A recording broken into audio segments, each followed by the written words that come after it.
You guys hear me?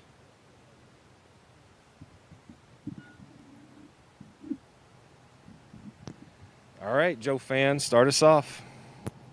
Hey Russ, Pete referred to your current stretch as an out of character run for you.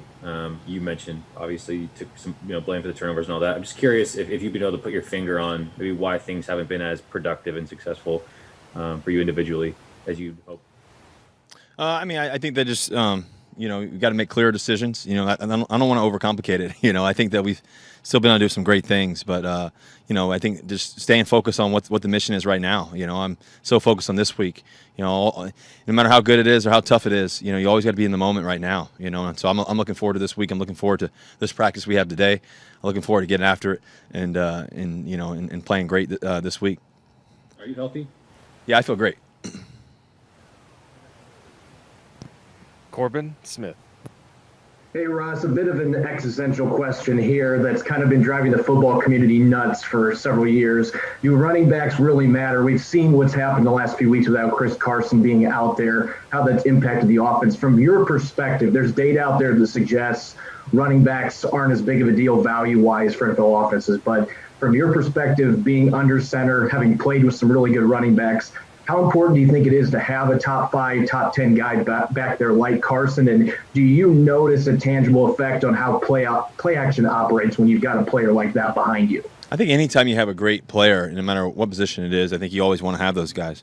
Obviously Chris Carson is one of the best players in the game. He's been phenomenal when he's in there. And anytime you have a guy like that who can make plays, can catch the ball, run the ball, physical and protection, all that kind of stuff, all the things he can do, you want a guy like that on your team. You want great players as many times you can find them. And he's definitely one of those guys. He's one of the best, one of my favorite teammates, how hard he plays. So that's always a good thing to have a guy like that out there for sure. Masvida. Yeah. Hey, Russ, just asking about Freddie Swain. He only got 4 targets, but, he caught 3 of those. And I'm just wondering if you're seeing an emergence there of his play. Yeah, Swain's been playing great. He's been so locked in. He's worked extremely, extremely hard. Obviously, you see him in the rotation quite a bit. He's extremely confident.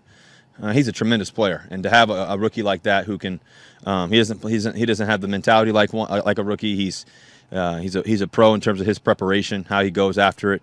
I think he was a little dinged up last week, and he just fought through it and kept playing, kept practicing, ready to roll. And so that was a great thing just to see his emergence as he's continued to grow and make plays for us.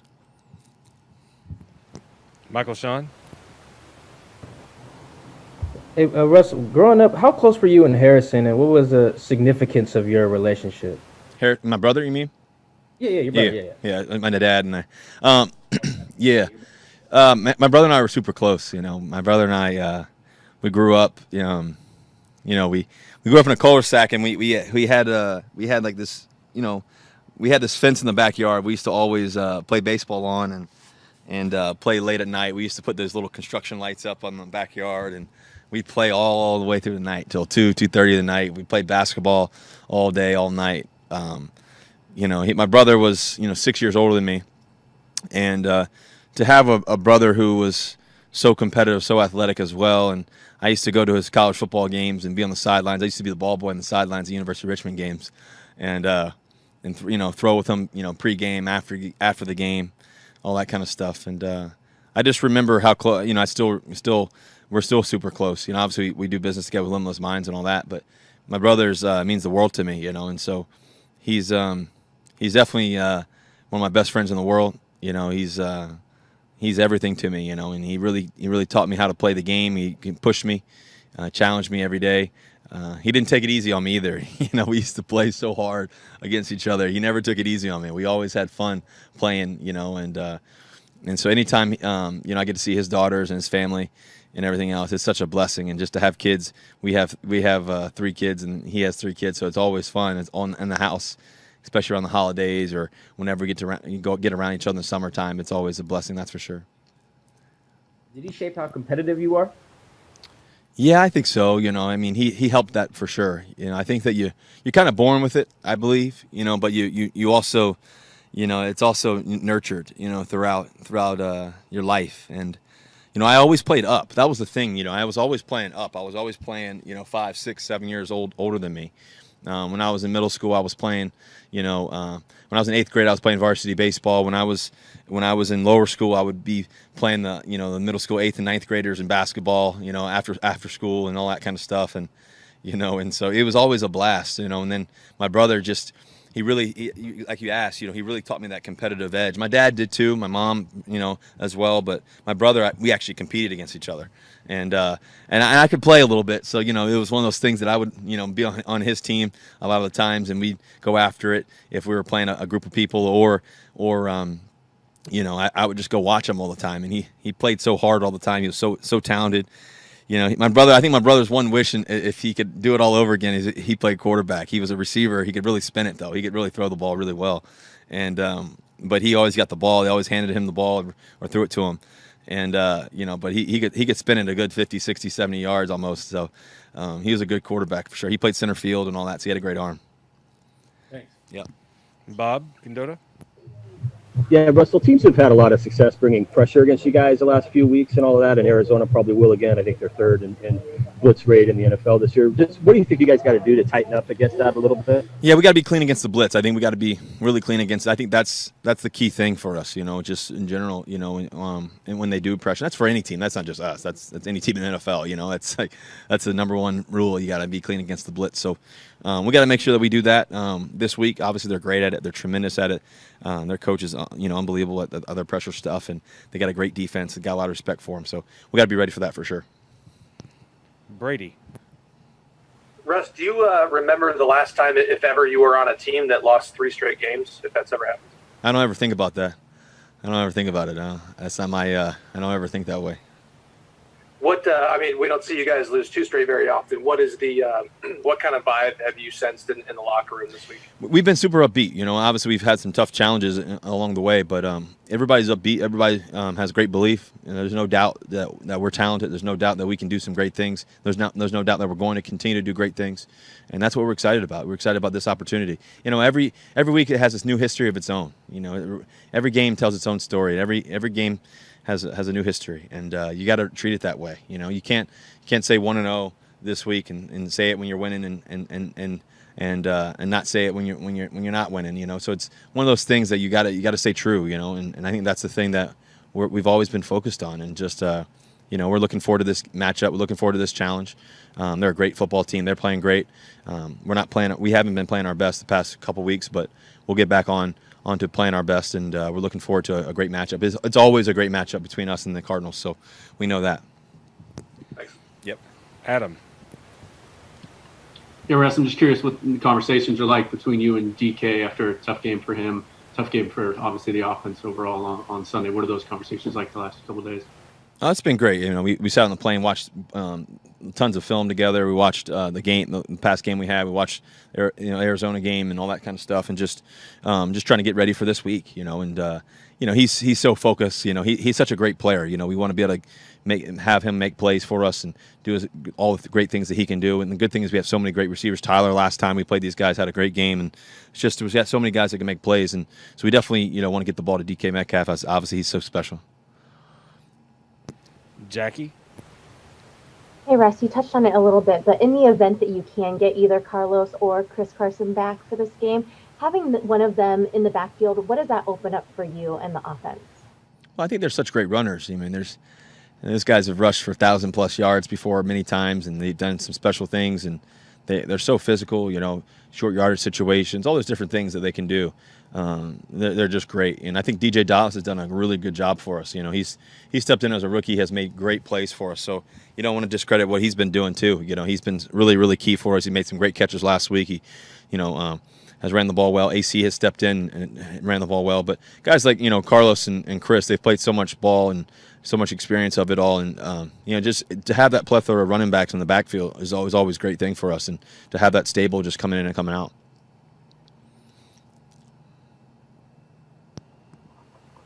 Greg Bell. Hi, Russ. What's up, Greg? Drafted by the Globetrotters. Does that mean Say again? you got drafted by the Globetrotters? Is that right? When do you start playing for them? That's probably the worst draft pick they've ever in history. But no, it's pretty cool. Just obviously, I remember watching the Globetrotters in Richmond, Virginia, going to see them. I can't wait to take my kids to go once this whole COVID thing gets out the way. I can't wait to take my kids to go see them play. It's always a cool thing, obviously, and just being around them. I remember last time the Globetrotters came in town, we had the trick shots and all that kind of stuff, and I got to throw the ball at the football at the spinning, the ball spin on their fingers and stuff like that on their heads and all that kind of stuff, and I think they were shocked. So it was a fun time. So I think that's maybe why I got drafted. Russ, what did you do and say in the locker room after the game, on the plane ride home, and what's your message been to your teammates since the Rams? I think the same message, I kind of talked to you guys about, and I think that, anytime you want to be great, anytime there's greatness in store, anytime that, you want to, anytime a team or player or anything wants to be on top of a mountain, you may slip and fall a little bit, and you got to just keep climbing. And, I think Vince Lombardi said something about that one time. I think he talked about just, the man who's on top of the mountain didn't just get there, and it's so true. I think that as a team, there's always challenges. I mean, I take it back to 2012 to now, there's always challenges throughout the year. And the team that can weather the storm, weather the highs, weather the lows, continue to keep your mind high in terms of confidence and everything else, the guys that can keep getting up and keep swinging, those are the players and those are the teams that keep overcoming. And what I do know about myself, I'm an overcomer. I'm a guy that just, I've been doubted before, one thing about me is, I'm going to keep swinging like I told you guys. And I think as a team too, we're going to keep going for it. We're going to keep making plays. We're going to keep doing our best. We're doing everything we can to prepare at the highest level. And I think you just eliminate some of the simple mistakes. I think that's the simple part of it. But you don't get misconstrued on what you've done before in the past and what you've been doing all season so far, And so I think for us is just getting right back in alignment and just keep believing, keep speaking great language, stay neutral in the midst of it all and keep going for it. So that's kind of stuff we've been talking about. Who's doubting you? I don't know. I don't pay attention to much. So I just, at the end of the day, I just mean as a team and everything else, it's easy to doubt when you lose a game or you lose a moment. That's the easy thing to do. The challenging thing to do is, as a player, as an individual, anything in life really, when you go through tough times, how do you keep believing? How do you keep getting back in alignment, with all that? And so, I think for us, just knowing who we are, I know, for me in particular, continue to have great language and knowing who I am and what I've done, and continue to believe in that. And I think that if you ask any great baseball player, any great shooter, any great quarterback, there's always tough challenges amongst the way, and even during the season, obviously.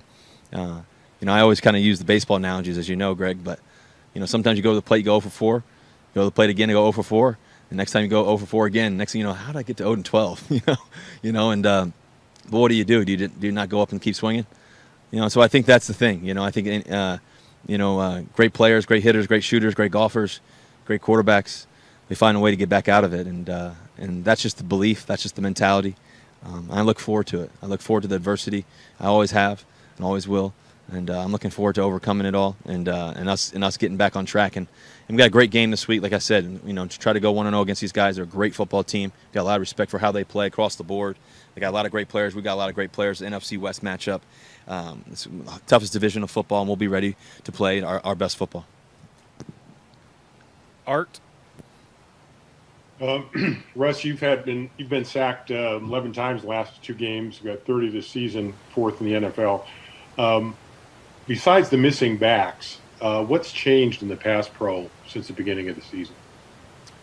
Yeah, that's a good question. I think that we just got to be a little bit cleaner. Like I said earlier, every game, every play, and it sounds kind of crazy, but it's true. It's every play dictates itself, and what we got to do is we just got to be clean in those moments, and we got to be a little crisper, myself included, all of us, and so we got to be on our stuff, So I'm looking forward to us getting back. I think our offensive line is a great offensive line. I think we've definitely had some bumps and bruises along the way. Posted going down, being injured and dinged up. Obviously, Kyle got a little dinged up. He did a great job last week, stepping in, and he hurt his ankle, and then he kept battling. It's a great defensive line, and we've had some other things here and there, and so it was good to see Big Mike back in there. I thought Simmons did a good job when he was in there, but Big Mike's veteran experience is always great too as well. So the good thing is, the first few games first 5 games or so, we had the same consistency for the most part. Those front 5 guys, and we've gotten dinged up a little bit. But the good thing is that those guys have been battle tested. The guys who've had to step in, and they've done a good job of it. Like I said, a guy like Kyle, for example, stepping in and doing such a great job last week against, arguably, one of the, best defense linemen of all time, rushing them, and with a bad ankle, that Kyle had, to battle through that. So, I think that we just got to get back on track. Steve Weish. Hey, Russell, just kind of a specific question about the Cardinals and a quick follow-up. I think last time they played you, they came with some alignments of like 6 linebackers and 5 DBs. When you see personnel groupings like that, I think they kind of came at you on 3rd and 4th downs with those. How do you kind of diagnose that on the spot? And then now that you've got film on it, are there anything that you saw when they came out with that you expect to see? Well, they do a great job of mixing all the different guys who pressure, and they change their packages so much, like you asked Steve and talked about. They do a really good job of that. They're one of the best in football at it, to be honest with you. I think Vance is one of the best coaches in the game in terms of how he does his pressure packages and all that stuff. So, I think for us, it's just diagnosing it, being clear, be on the same page communication-wise. I think that's what happened to us last time. We missed a couple blocks here and there, and we just got to be on that same page and as a collective group. And I think that will help us. Obviously, they bring a lot of confusion and different things that they try to do, but there's also a lot of things that can happen because of it, and in a good way for us too as well. So I think that's the biggest thing that we have to be really clear on, just identifying stuff and making sure we're crisp. Also, when you got a team that's got DBs like Buda Baker and Patrick Peterson, some of the versatile players back there, what is with you back there seeing so many talented DBs in your career? How do you know how to help guys like DK or Tyler and these guys kind of maybe exploit their strengths and weaknesses? Well, it's all about film study. It's all about all the things that they do really well and knowing what they do really well. There's not too many things they don't do well. There's nothing they don't. There's nothing that they may do. 10 things great, and there may be 2 things they do good, and that's about. There's nothing they do bad. So we just got to be on our stuff. We just got to be communicating about what they do really well, what we do really well too, and just being in attack mode. I think that guys like Tyler, guys like DK, they're such special receivers. I think a lot of people fear their ability to as well. It's a two-sided coin, in terms of that, and it's reciprocal in terms of respect for those kind of players. And we have so much respect for Buda, we have so much respect for Patrick and how he plays, and everything else. And so we've played a lot of great players in the past, and these guys are some of the best that we've played for a long time. Thank you, Russell. Anything else? Yeah. Thanks, guys. Go Hawks.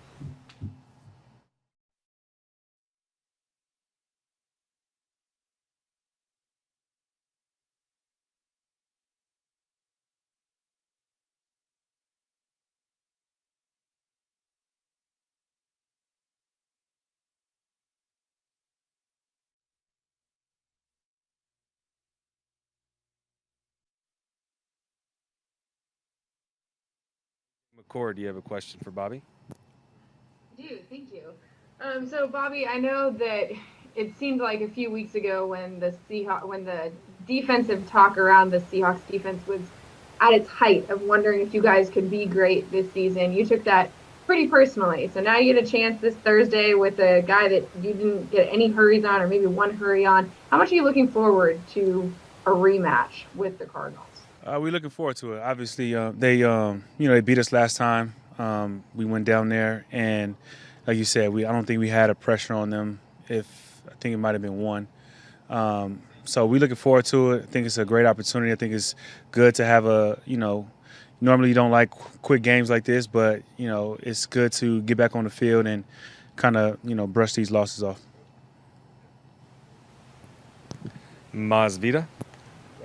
Hey, Bobby. What makes a good blitzing team? Is it execution, reading? Is it, what goes into that execution of being a good blitzing team?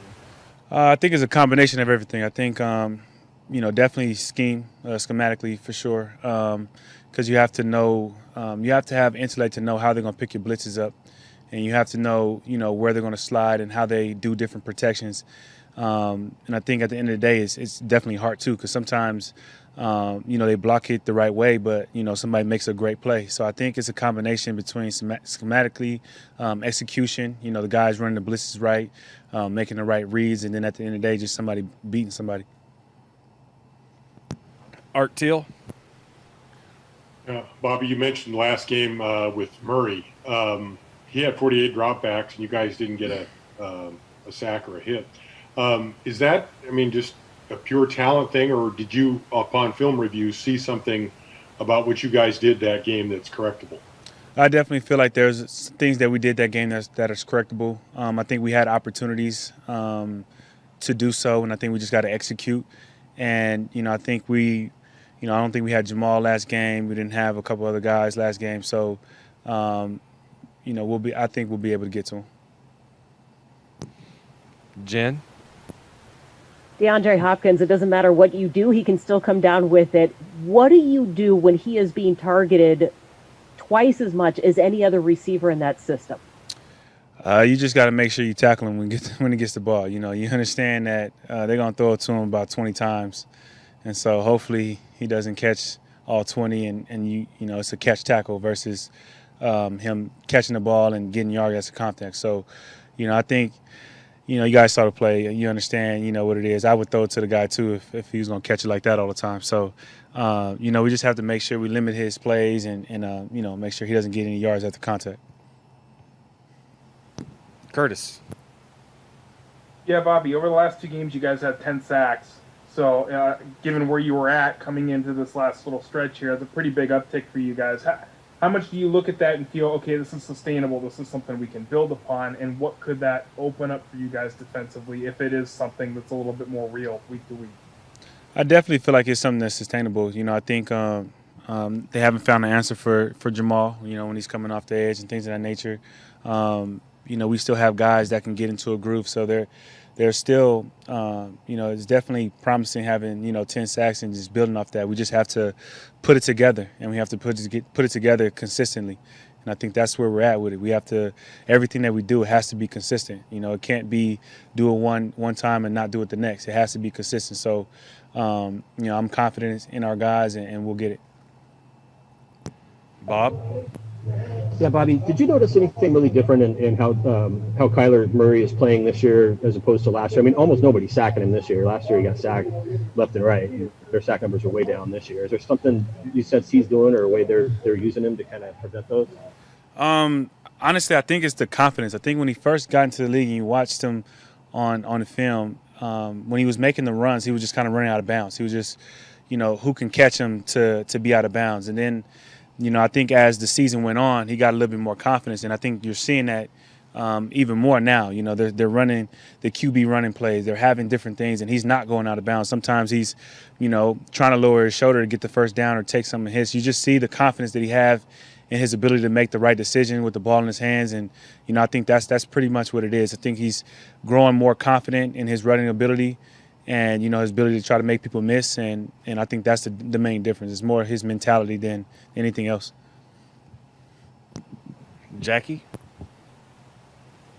Hey, Bobby, you kind of touched on it there, but what makes this run attack so dangerous when you have such a mobile quarterback like Murray coupled with Drake, who is a top-tier back as well?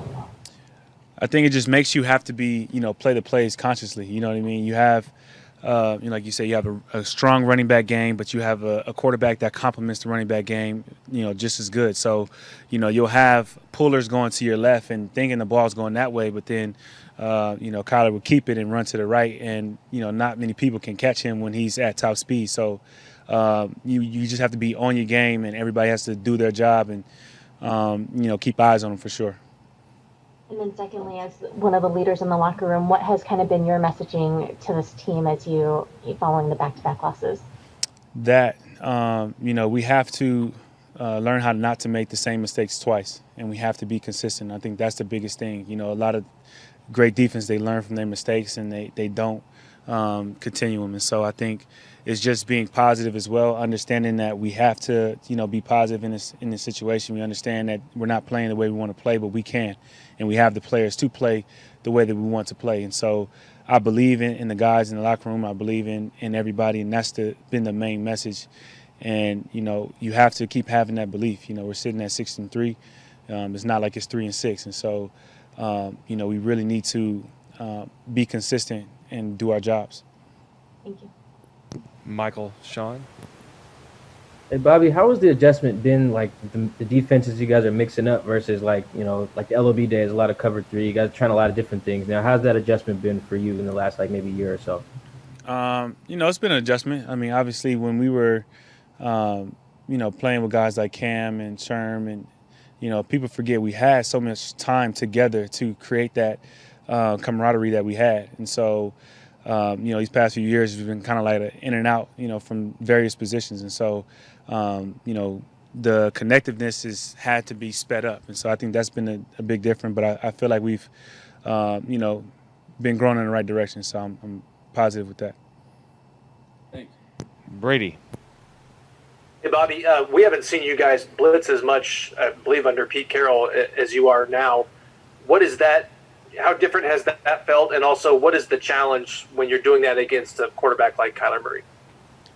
I think when you're doing that against like Kyler Murray, you have to maintain your rush lanes, because anytime he sees somebody out of their lane or somebody out of their gap, he takes off. And so that's something that we have to be conscious of and we have to be ready for. And as far as just blitzing more, I think it's always nice to blitz more. You just go and attack the quarterback. I think it's fun.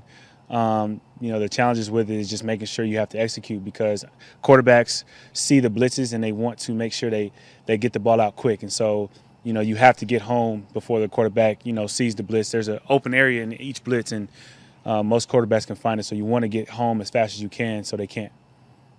Thanks. Ben?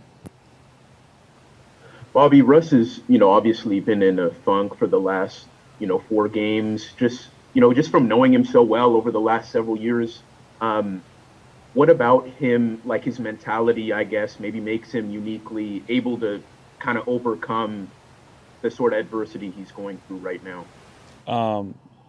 I think the number one thing is his belief in himself, belief in his teammates, the confidence in himself, confidence in his teammates, and understanding that, I think he's been saying it all week. It's not going to last. There's times where you have stretches where, you're not playing as well as you want to, or you're not making the plays that you were making, but his confidence is unshakable. Nobody can shake his confidence, and that's something that you admire and appreciate, as a teammate, because everybody handles adversity differently, and he always handles it head on. And so you respect it, you appreciate it, and, it's inspiring for sure. Thank you. And last one for Bobby, Steve Weish. Hey, Bobby, how is it going? When you see Arizona, I mean, they're running more read option than kind of RPO type stuff, which is helping their run game. How is it reestablishing your keys and going to assignment football instead of maybe doing other reads like you would against someone like the Rams that doesn't have a mobile quarterback? Yeah, whenever you have a team that likes read option, it's very important for you to do your job, and you can't, you can't pop out of gaps. You can't do anything that you wouldn't do on a normal play, because if they find that hole, it's not a 2 to 3 yard gain. It's a potential 10-yard touchdown gain. And so, you have to read your keys. One, you have to be really locked in on, your assignment and your job, and take care of your job. Because like I said earlier, you can have a play where there's 2 pullers and everybody's supposed to run to the left, but your job is to stay backside. And if you go to the left, Kyler to keep it and take off for a first down or whatever. So it's really going to test your discipline, really test your eyes and your trust in your teammates. And, I think we're excited for this opportunity. Thank you, Bobby. Appreciate it.